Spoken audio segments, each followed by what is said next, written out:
ውድ የናስ ቲያትር ስቱዲዮ ተመልካቾቻችን እንዴት ቆያችሁ? ይህ የተለያዩ እንግዶችን በመጋበዝ በተለያዩ ርዕሰ ጉዳዮች ላይ የምንወያይበት ፕሮግራማችን ነው። የዛሬ እንግዳችን አቶ ጴጥሮስ ታደሰ ይባላሉ። አቶ ጴጥሮስ እንግዳችን በመሆኑ ወደ ስቱዲዮችን ስለመጣ ከልብ እናመሰግናለን። አቶ ጴጥሮስ እስቲ ስለ አስተዳደግና ስለ ስራ ሁኔታ ትንሽ ብታጫውተን።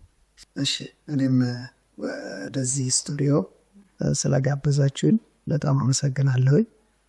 ስሜ ለመግለጽ እንደምከርሽው ጴጥሮስ ታደሰ እባላለሁ። እንግዲህ እድገቴ በአብዛኛው በዚሁ በጅጅጋ ከተማ ነው። ከ6ኛ ክፍል ጀምሮ የተማርኩት ትውልዴ ደብረ ዘይት ነው።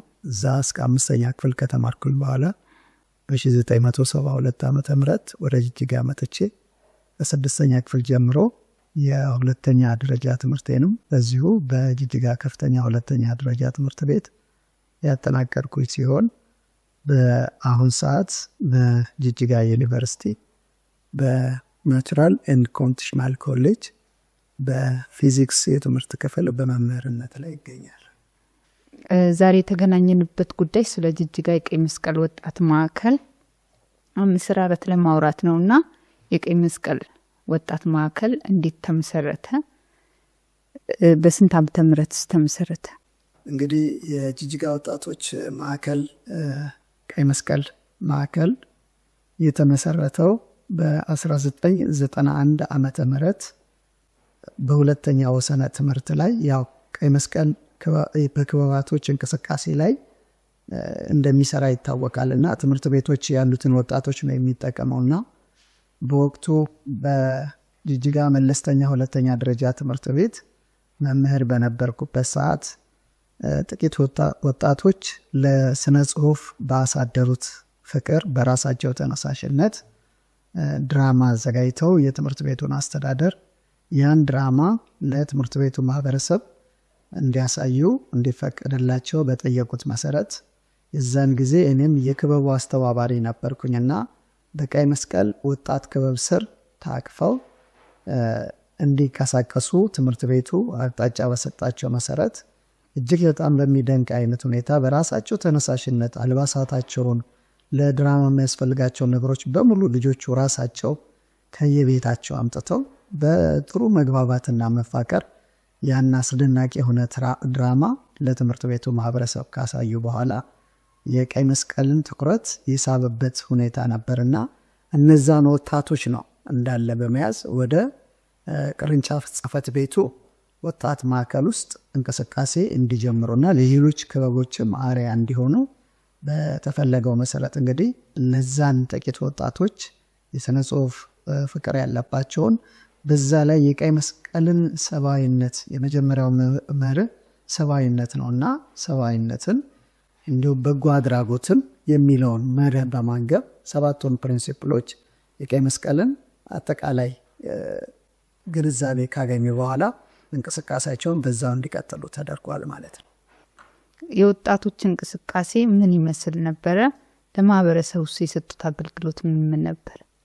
እንግዲህ ምንድነው እሱ ወቅቱ በኤችአይቪ ኤድስም በከፍተኛ ሁኔታ በዓለም ላይ ተሰራይቶ የነበረበት ነገር ስለነበረ ይህም ግንዛቤ ከቀይ መስቀል እንቅስቃሴ እንዳንዱ ተቆጥሮ የግንዛቤ ማስጨበጫ የተለያዩ መድረኮችን በማዘጋጀት ትምህርት ይሰጣሉ።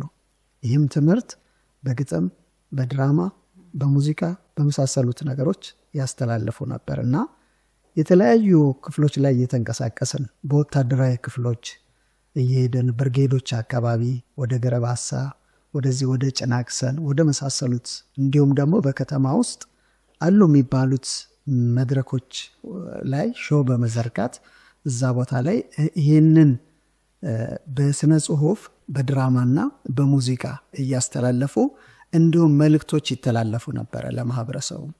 ይህም ብቻ አልነበረም እንቅስቃሴያቸው። የቀይ መስቀል ደጋፊዎች ያው ከማህበረሰቡ ለማህበረሰቡ ነውና የአባላትን ድጋፍ 1 ብር በሚል ይህንን በየቀበሌው በተለያየ በሰፈሮች እየዞር ሁላ እሱን ያስተባብሩ ነበረ። የቀይ መስቀል አርማን ለብሰው ማለት ነው። እንዲሁም በፖሊዮ ዘመቻ ጊዜ የተለያዩ የገጠር ዘመቻዎች፣ የጽዳት ዘመቻዎች በሚደረግበትም ጊዜ ላይ በጣም ንቁ ተሳትፎ እያደርጉ ነበር የቀይ መስቀል ወጣቶች እና ከዛ ጋር ተያይዞ እንደውም በፉክክር አይነት መልኩ የቤተሰብ መምሪያ ወጣቶችም እንቅስቃሴ መጥቶ ነበረ በእጅጋ ላይ እና የሁለቱ ኮምፒቲሽን በአንድ ከተማ ላይ መኖሩን ደግሞ የወጣቶቹን እንቅስቃሴ ምክንያቱም በትምህርት ቤት የሚገናኙ ወጣቶች ስለሆኑ በፉክክር ይሰሩ ስለነበረ እጅግ በጣም የተነቃቀና ደስ የሚል እንቅስቃሴ ነበራቸው በወቅቱ። የቀይ መስቀል ወጣት ማዕከል ዓላማውን አሳክቷል ብለህ ታስባለህ? በሚገባ ያው እንግዲህ የቀይ መስቀል ስራ የሚሰራው በበጎ ፍቃድ አድራጊዎች እንደመሆኑ መጠን ይበልጥ ከተቋማት ጋር ከትምህርት ተቋማትና ከጤና ተቋማት ጋር ነው ጆይንትሊ የሚሰራው ቀይ መስቀል። ስለዚህ የሕክምና የመጀመሪያ ሕክምና እርዳታ አሰጣጥ፣ የአምቡላንስ አገልግሎት፣ ጤና ነክ በሆኑ ነገሮች ላይ ስለሚሰራ ለዛ ደግሞ ከጤና ተቋማት ጋር በቅርበት ይሰራል። ይህንን ደግሞ የሚተገብረው በወጣቶች ነውና እነዚህ ወጣቶች ደግሞ የሚገኙት በተደራጀ ሁኔታ በትምህርት ቤቶች ላይ ነው።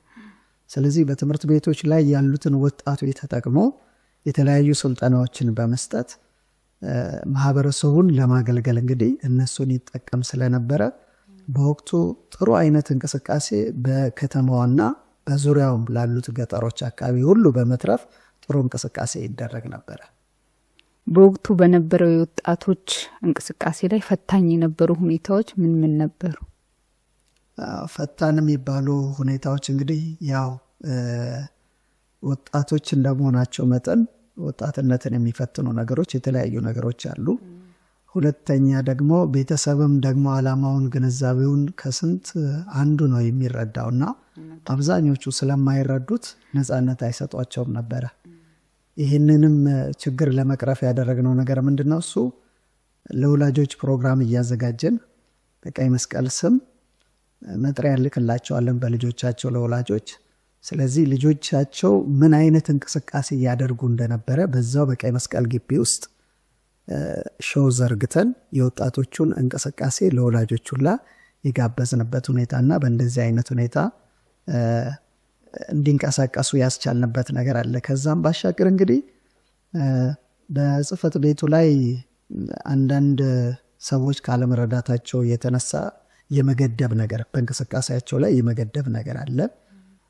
በእርግጥ ጥሩ ነው የምለው ነገር የሚሰሩት ስራ ከታየ በኋላ ግን ኃላፊዎችም ተሽከርካሪዎችን በመፍቀድ እንዲሁም ደግሞ አንዳንድ የወጪ አበሎችን በመሸፈን ከስፍራ ስፍራ እየተንቀሳቀሱ ኢንጆይ እያደረጉ ወጣቶቹ ምክንያቱም ትንሽ ነገር ነው ወጣቶች የሚያዝናናቸውና በትንሽ ወጪ የተለያዩ አካባቢዎች ላይ ተንቀሳቅሰው ማህበረሰቡን በማነቃቃት ረገድም ስራዎችን እንዲሰሩና ቀይ መስቀልን እንዲያስተዋውቁ ለቀይ መስቀል የሚሆን የገቢ ማሰባሰቢያም ስራን ሲሰሩ እንደነበረ ነው ማስታወሰው።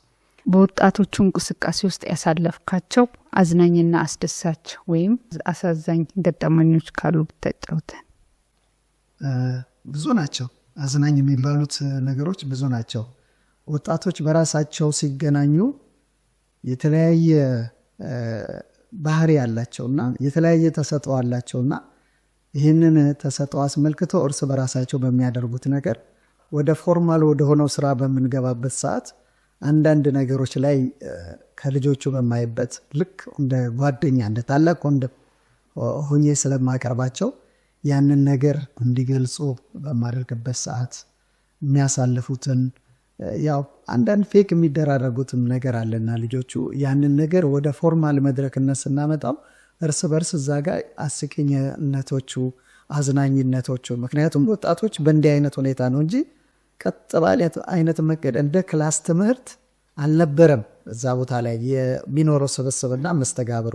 ስለዚህ ከዚህ የተነሳ ምንድነው እየተዝናኑ በድራማ ለምሳሌ ገጸ ባህሪ ይዘው ያስቂኝ ገጸ ባህሪ የሚጫወት ልጅ ካለ እሱ መድረክ ላይ የሚያሳየውን ነገር ለምሳሌ በወቅቱ ያዩትን ያስተዋሉትን ነገር ያመጡና እዛች በምንሰባሰብበት መድረክ ላይ ሲያነሱ እንደ ሌላ ኢንጆይመንት የሚፈጥር አይነት ነገር ነበርና ያው ሴቶቹም ወንዶቹም ጋር ካሉት የተለያዩ ሁኔታዎች የተነሳ እነዛን ነገሮች አምስተው እዛ ጋር ሲጫወቱ በጣም ዘና ያደርገን ነበር።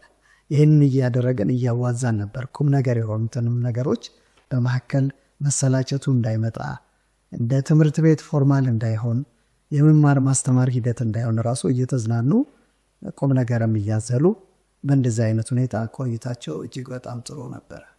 እናንተ በማዕከል ውስጥ አሳዛኝ ጊዜ ያሳለፍንባቸው ያላችሁት ገጠመኝ ካለ?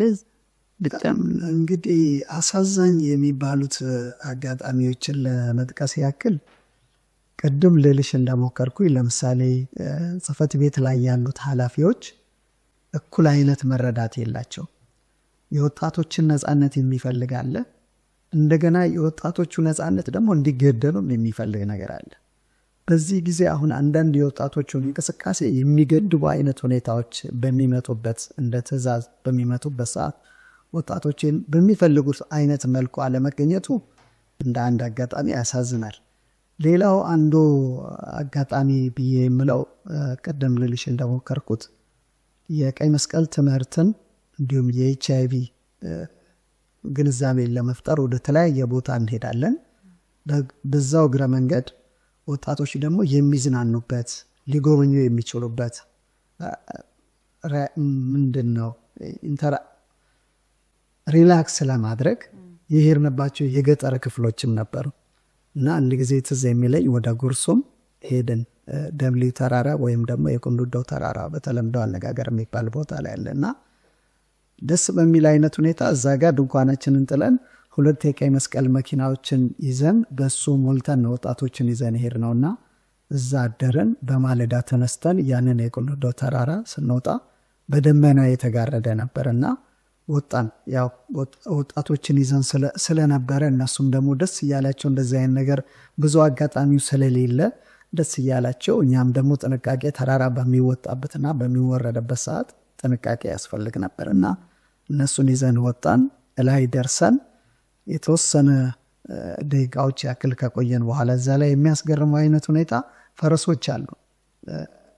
ለማዳ ያልሆኑ ፈረሶች ሰውን ሲያዩ የሚሸሹ በአንድ ወቅት ላይ ባለቤት የነበራቸው ከዛ በኋላ ባለቤቱን ካጡ በኋላ በሞት ይመስለኛል ባለቤቱን ካጡ በኋላ እነዛ ፈረሶች እዛው ላይ ቀርተዋል እና በጣም ከፍታ ተራራ ነው የደብሊው ተራራ የሚባለው እና በታች በኩል የጀርሳ ጎሮ የምትባል አለች፣ ቀርሳ በምትባል የጉርሱም ወረዳ ወደዛ ሲታይ ራሱ ከተሞች ምናምን በርቀት ይታያሉ። በእርግጥ ምንድነው እሱ ላይ አሁን ስናየው ወቅቱ ጉም ነበር፣ በጭጋግም የተሸፈነ ነበርና ከፈረሶች ጋር የመሯሯጥ አይነት ሁኔታ ሁላ ነበረ። ወጣቶቹ ደስ ብሏቸው እዛ ላይ አየር ንብረቱ ቀዝቀዝ ይላል ከፍ ሲባል እነዛ ነገሮች ዘና ያደርጉ ነበርና ቆይታችንን ጨርሰን ተመልሰን በምንወርድበት ሰዓት ያው ወጣቶች ይሄ ልምዱ ስለሌላቸው አንዱ ወጣት ተንደርድሮ ሲወርድ በአጋጣሚ እኔ ከፊት ሆኛለሁኝ። ያኛው እንዳልኩሽ ሽመልስ ሌላኛው አስተባባሪ ሽመልስ ጉርሙ በኋላ አለ።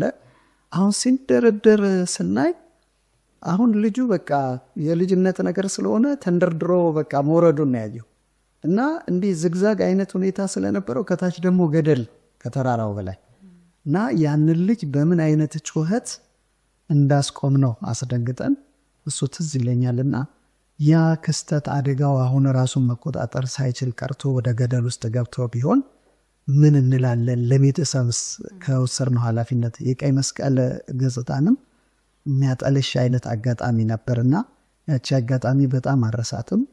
ልጁም ልጅ ነው፣ ወጣት አሜል ተረፈ ይባላል እና ያንን ሁኔታ ካለፈ በኋላ ግን ብዙ ጊዜ ስናወራው በትውስታ ስናነሳው እንኳን እጅግ በጣም ይዘገነናል ነበረ።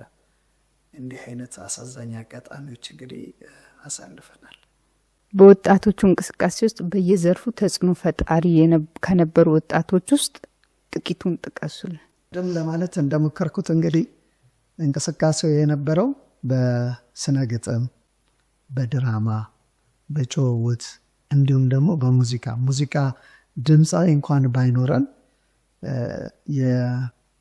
የድምፃውያን ድምፅ ይለቀቃል፣ ሙዚቃው ማለት ነው። በዛ የእንቅስቃሴ የዳንስ እንቅስቃሴ ነው ያደርጉ ነበር። ባህላዊውንም ዘመናዊውንም ይህን አይነት ነገር እንቅስቃሴ ነበር እና በወቅቱ ከእንቅስቃሴ በተለይ በባህላዊ ሙዚቃው ላይ ወጣት የኋላሸት የምትባል ልጅ አለች እና ለሌሎች ሁሉ እንዳሪያ አድርገን በቃ ጥሩ ነገሮችን የምታሰለጥን አንዷን እሷን አስታውሳለሁ። ሌላው እንደዚሁ ናርዶስ የምትባል ልጅ አለች። በድራማው ስንመለከት ደግሞ ቅድም ልልሽ እንደሞከርኩት ከትምህርት ቤት ተነስተው እነዚህ ልጆች በድራማ ባላቸው ፍቅር ሲንቀሳቀሱ በነበረበት እንደነ ወጣት አብይ ታደሰ፣ ሳሙኤል ገብረ ጻዲቅ አሁን በህይወት የለም፣ እንዲሁም ስንታየውና ትዝታ ታደሰ የሚባሉት በመሪነት ይሳተፉ የነበረና በብዙም ከዛ በኋላ በቀጠለው ነገር በዋናነት ዋና ገጸ ባህሪን ተላብሰው ያንን የድራማ ክፍል ይመሩ የነበሩ ናቸው። በስነ ግጥም ደግሞ እንደነ ሳሙኤል ደረጀ፣ ሳሙኤል በላይ፣ ከሴቶቹ ደግሞ ማህሌት ክፍሌ፣ ዘመንታቸው ላይ ወይንሸት ወጋላ አሁን እሷን በህይወት የለችም፣ አየለ ፈቱ፣ እነዚህ የመሳሰሉት እንደገና ፋሲካ ወርቁ፣ እነዚህ ልጆችን እንግዲህ ሌሎችም አሉ አሁን በትክክል ማላስታውሳቸው። እነዚህ ልጆች ሁሉ በሚቀርበው ነገር ላይ በተለይ ስነ ግጥሙና ድራማው ሙዚቃው እየተሰባጠረ በሚቀርብበት ሰዓት ለተመልካቾች እጅግ በጣም አዝናኝ እና ደስታን የሚፈጠር ነበር። በእንዲህ አይነት ሁኔታ እያዋዛን ነበረ ትምህርቱንም በሌላ መልክም እንቅስቃሴ የሚያደርጉ ልጆች ነበሩ። ለምሳሌ የአምቡላንስ አገልግሎት አለ፣ የመጀመሪያ ሕክምና አገልግሎት አለ።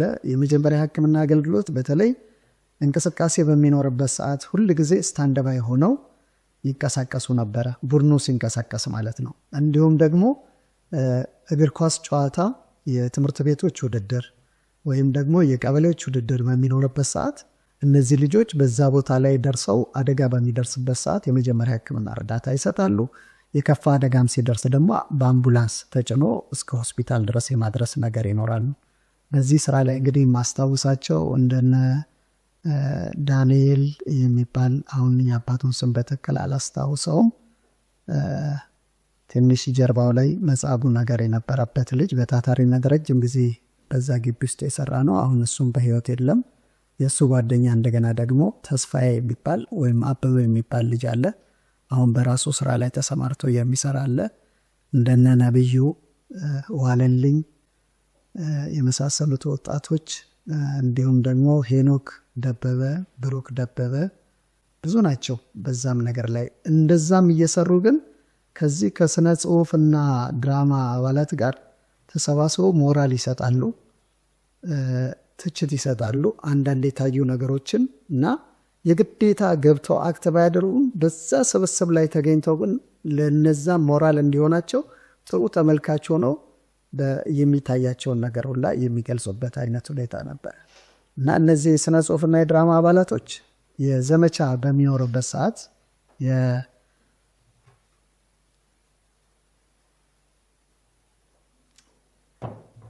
ለምሳሌ የፖሊዮ ዘመቻ እንዳልኩሽ ወደ ተለያዩ የገጠር ክፍሎችና በከተማዋ የቀበሌ ክፍሎችም በቡድን ተሰማርቶ በሚሰሩበት ሰዓት እየተዘዋወሩ ይህንን ዘመቻ በአግባቡ ተወጥተው በወቅቱ ቀይ መስቀልን በደንብ ገኖ የወጣበት በደንብ የታወቃበት ጥሩ ስራ ይሰራል ለማህበረሰቡ ተብሎ የወጣበትን ስራ ለመስራት እነዛ ወጣቶች አስተዋጽኦ አበርክቷል ብዬ አምናለሁ።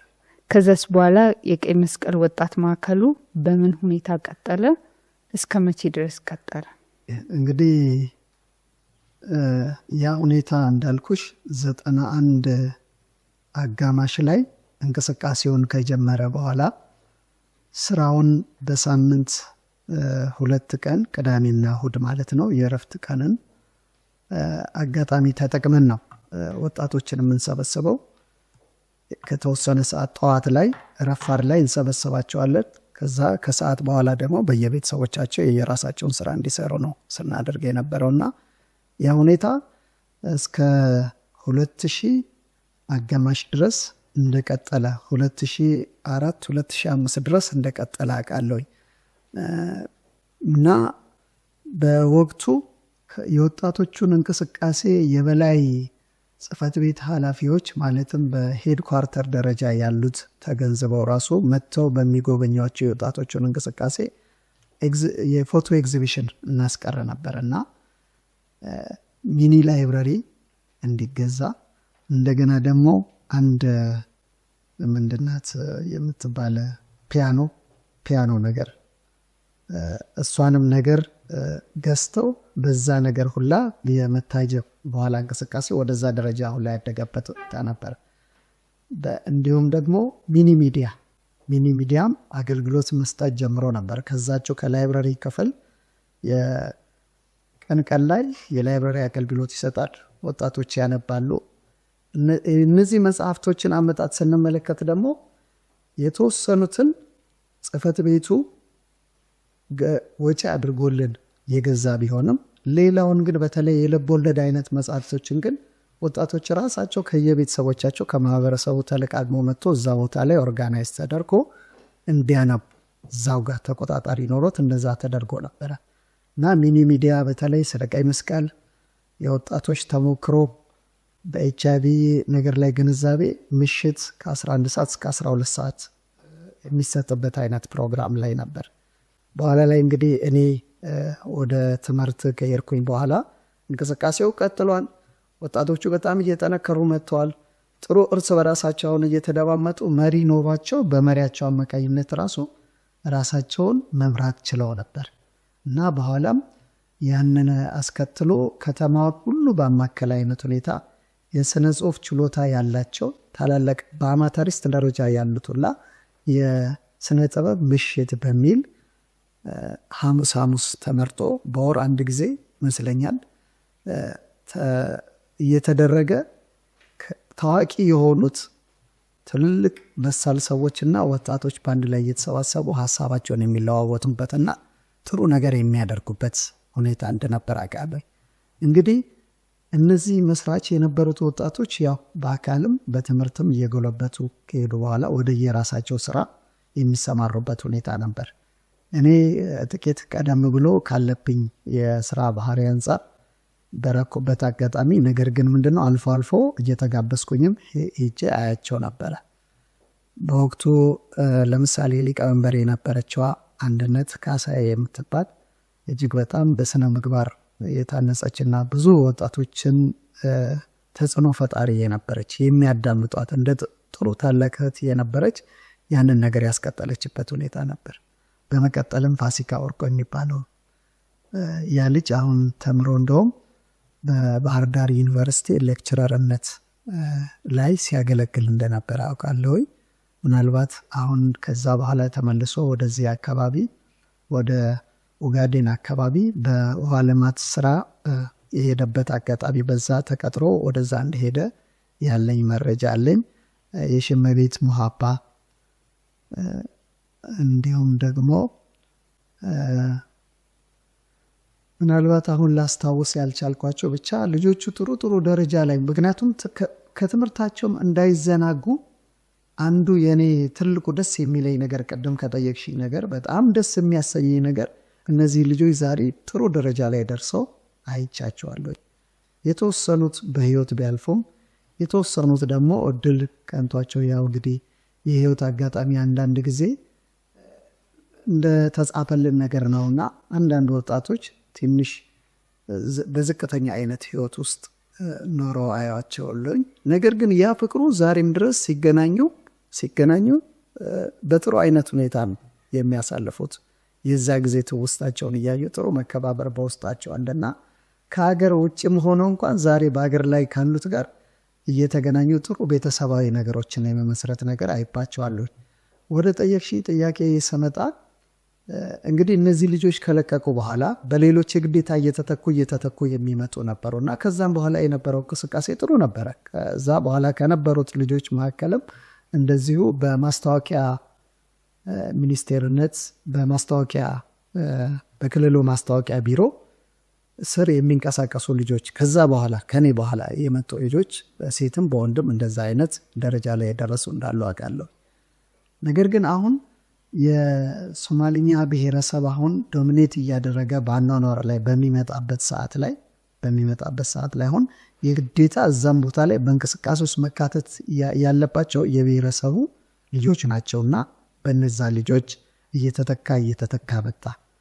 አሁን እንግዲህ በቅርብ ባለኝ መረጃ ከኃላፊዎች ጋር ተገናኝቼ እንዴት ነው ያ እንቅስቃሴ አለ ወይ በቅርበትም ስላለሁኝ ደግሞ የሚያደርጉትን እንቅስቃሴ እሰማለሁ። በቦርደር ስለሆንኩኝ ያለሁበት ነገር ከቅርንጫፍ ጽሕፈት ቤቱ አጥር ጋር የሚዋሰን ስለሆነ መኖሪያ ቤቴ ብዙ ጊዜ ድምፃቸውንም አዳምጣለሁ።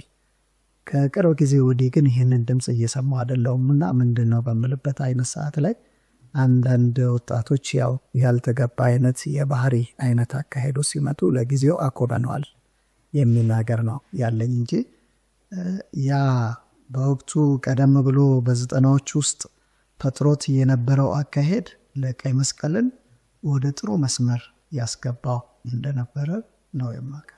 የቀይ መስቀል ወጣት ማዕከሉ መስራች የነበራችሁት በወቅቱ መስራች የነበራችሁ ወጣቶች አሁን ቤተሰብነታችሁና ወዳጅነታችሁን ማስቀጠል ችላችኋል? አሁን ይገርምሻል እንግዲህ አሁን ቀደም ልልሽ እንደሞከርኩኝ አብዛኞቹ ወጣቶች በስራ ምክንያት ወደ ሌላ አካባቢ ተበትነው ነው ያሉት። ነገር ግን በምንገናኝበት ጊዜ እርስ በራሳቸውም ይጠያየቃሉ፣ ይደዋወላሉ። እንደውም በአንድ ወቅት ላይ የቀድሞ የቀይ መስቀል ወጣቶች ቻናል በሚል ከአንዱ ጥሩ ከበሰለ ዛሬ ፋርማሲስት ከነበረው ከሳሙኤል በላይ ጋር ተነጋግረን ያንን ቻናል ከፍቶ ብዙ ሀሳቦችን የመለዋወጥ ነገር ነበረ እና በዓልን አስታከን ተገናኝተን የምንጫወትበትን መድረክ ሁላ አስበን በዛ ቻናል ላይ የሀሳብ ልውውጦች ሁላ ተጀምረው ነበረ እና ደስ የሚል የዛን ጊዜ ፍቅር በሚያሳይበት አይነት ሁኔታ ትውስታውን እያነሱ እንደገና በእጃቸው ያሉትን የወቅቱን ፎቶግራፎች በዛ ቻናል ላይ እየለቀቁ ሁላ የተለያዩ ሀሳቦችን እንለዋወጥ ነበረ ከኔም ጭምር።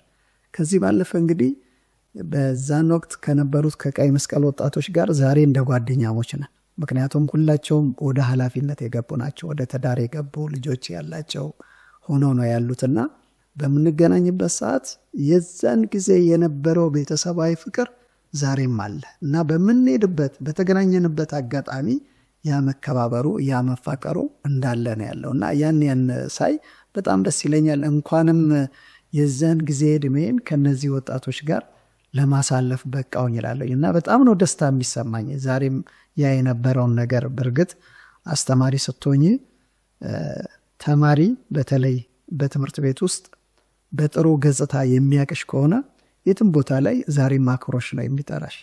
መምህር ይልሻል፣ ጋሼ ይልሻል፣ ማሊን ይልሻል እና ይሄ ደስ የሚል ከኛም ከባህሪያችንም ያተረፍነው ነገር ነው።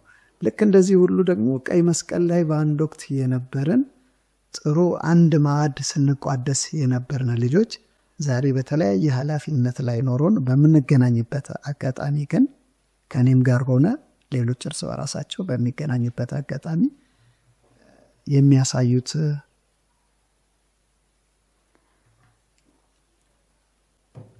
የእርስ በርስ ፍቅር ደስ ያሰኛል እና እኔ በዚህም ደስ ይለኛል።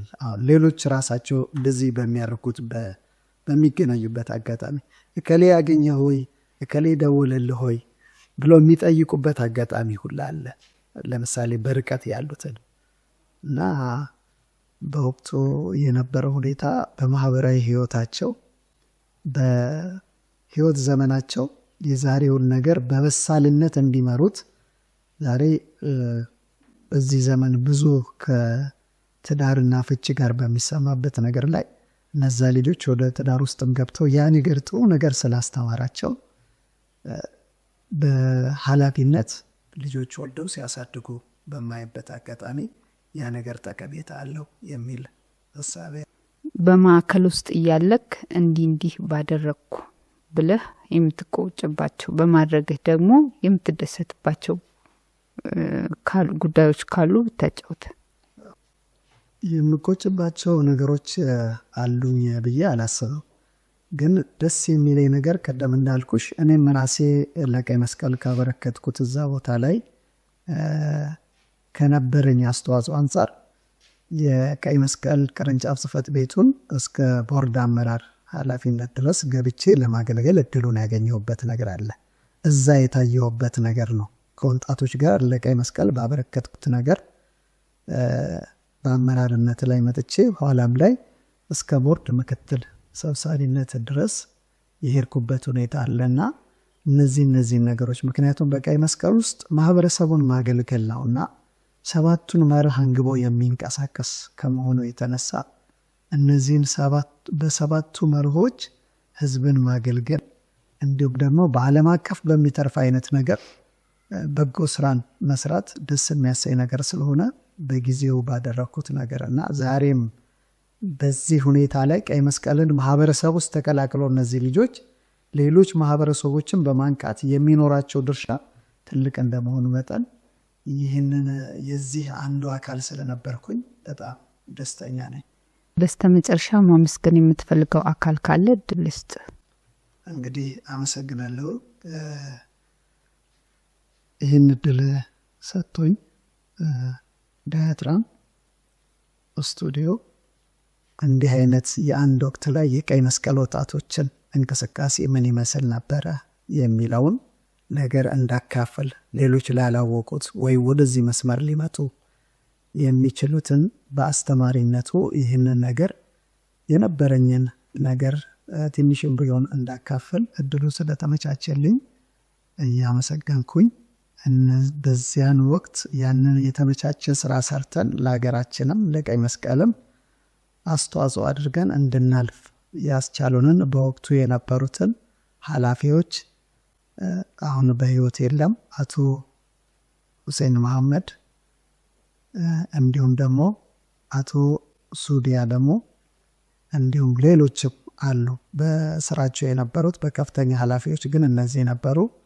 እንዲሁም በወጣቶች አስተባባሪ አቶ ሽመልስ ጉርሙ ለወጣቶች የወጣቶችን ሀሳብ በመረዳት በማቅረብ ገንዘብ በማድረግ ቀይ መስቀል በእነሱ ላይ እንዲገለጽ እድል ፈጥረዋልና እነሱን ላመሰግናቸው እወዳለሁኝ። እንዲሁም ደግሞ ማህበረሰቡ የዛን ጊዜ ቀይ መስቀልን ተገንዝቦ ወጣቶችን አክብሮ የወጣቶችን ስራ ለማየት ተሰብስበው ሁሉ ሞራል የሆኑትን ማህበረሰብ ሁሉ ማመስገን እወዳለሁኝ። እንግዲህ ከዚህ ባለፈ እንደገና ለዋናው ጽህፈት ቤት ደረጃ የወጣቶችን እንቅስቃሴ ትኩረት ሰጥተው ግባቶች የሚሆኑትን መሳሪያዎች ላይብረሪ እንዲከፈት የሙዚቃ መሳሪያ ኦርጋን መጥቶ ወጣቶቹ እንዲጠቀሙበት የማድረጋቸው ሁኔታ ሁላ በጣም ደስ ይለኛል። ስለ ሁሉም ነገር አመሰግናለሁ። በዚህ አጋጣሚ ምናልባት ናስር አደምን ረስቸዋለሁኝ። ናስር አደምም ከነዛ ወጣቶች ጋር እንቅስቃሴ ያደርግ የነበረ በሙዚቃው ላይ ከአክቲንግ ባለፈበት አይነት ሁኔታ በአክቲንጉ ወጣቶችን በመቅረጽ ደረጃ ላይ ትልቅ አስተዋጽኦ ሲያደርግ እንደነበረ ምናልባት በመርሳቴ እሱንም ላመሰግነው ፈልጋለሁኝና ዛሬም በማስታወስ ወደዚች መድረክ እንደመጣ የዛን ጊዜ የነበረውን ሁኔታ ቀርቦ አይቶት የመረጠው ነገር ስለነበረ በዚህ አጋጣሚ እሱንም ማመስገን እፈልጋለሁኝ። ቤተሰቦቼንም ማመስገን እፈልጋለሁኝ። በዚህ ነገር የቮለንተር ስራ በምሰራበት ሰዓት ሌሎች ስራዎች ሰርቼ ቤተሰቤን ልደግፍ በሚገባኝ ሁኔታ ላይ የሰብአዊነት ነገር ተገንዝቦ በዛ ስራ ላይ እንድሰማራ ሙሉ ፈቃደኛ ስለነበሩ እነሱን በዚህ አጋጣሚ ማመስገን እወዳለሁ። አንቺንም አመሰግናለሁ።